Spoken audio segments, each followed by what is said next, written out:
Okay, I'm going to cover a couple of things here. First, yesterday we had four ladies that succumbed to the heat. I think three of them are okay, and the fourth one they said she's in critical condition. Now I don't know much about her. These ladies were doing some of the various mountain hikes. We got a number of desert hikes and mountain hikes like South Mountain, Squaw Peak.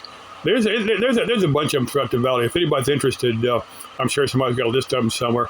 I've been to two of that Maricopa County parks. I've got videos here from the White Tanks Park, the Waterfall Trail, and from a couple of the trails up on the Estrellas. What I did is certainly not all the park has to offer. I just did a little bit because I wanted to get that done quickly. I said with this one lady, I don't know anything about her. I don't know if she's from a cooler climate and just not acclimatized, or if she's from here.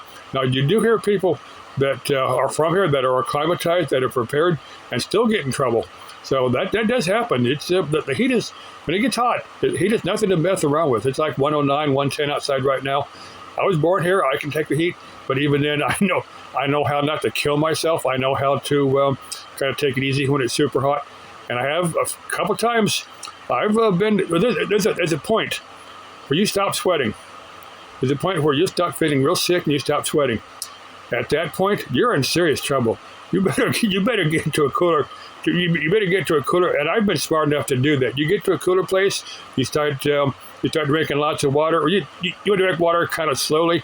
You don't want to drink ice cold water. You don't drink you don't want to drink ice cold water real fast. That's a good way to create some. You can ask a doctor. I think it makes you pass out or something. I may be wrong, but you rehydrate, but you kind of take your time doing it. But anyway, like the next thing I want to cover. Now we had, an nice immigration protest here in the valley is up in Peoria. That's a city, maybe about 10, 12 miles north of me here in Avondale. It's one of the towns. There's quite a number of towns for what we call the Valley of the Sun. Peoria is one of them.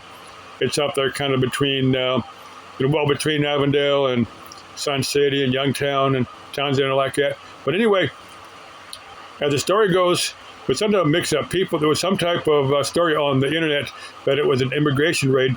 What the TV people have said, it was actually some type of a drug raid or something.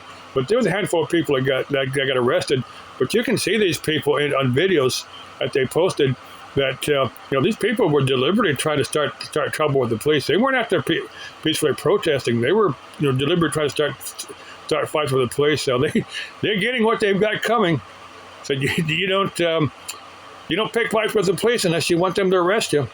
Now I might be curious to attend one of these, not as a protester, but just as an observer. But I'm afraid somebody might try to beat me up. But I tell them, I say, look, give me an interview. Just tell me, just give me your point of view, and I'll put it here on YouTube, just to keep everything peaceful if I could.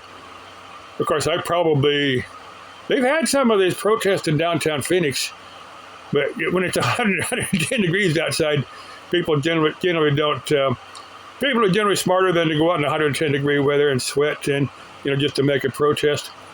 Okay, love y'all. Bye bye.